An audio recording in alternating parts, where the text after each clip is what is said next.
Hello fellow simmers, welcome to SimTracker2.0.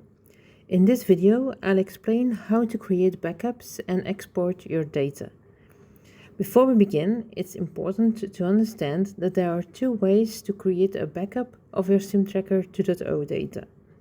You can either backup the Access database file itself or export individual tables. Do note that exporting and importing individual tables is needed to transfer your data to a new version of SimTracker2.0. Let's start with the Access database backup. Personally, I keep my SimTracker2.0 database in a folder alongside my neighborhood backups. The folder does not use the name of a neighborhood, so the Sims 2 will simply ignore it. Whenever I create a backup of my neighborhoods, my SimTracker2.0 database is backed up as well. This means I always have a matching backup of both my neighborhoods and my SimTracker2.0 data from the same point in time. This is the most complete way to back up your SimTracker2.0 data. Now let's look at exporting tables. Not every table needs to be exported. The imported sims, imported lots, and imported family tables are imported directly from your game through SimPE and Excel. Because these tables can always be recreated by importing your game data again. There is usually no need to export them. Under each exportable table, you will see which part of SimTracker2.0 it belongs to. This is directly linked to the core principle of SimTracker2.0, which I explained in another video. Data and lists represent the structure lists inside the system.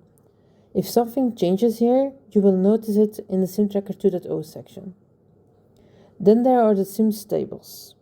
These contain the information you actually see inside the SimTracker2.0 section. They combine data imported from the game through SimPE and Excel, but also additional SimTracker2.0 data such as height, driver's license, and other extended features you add yourself.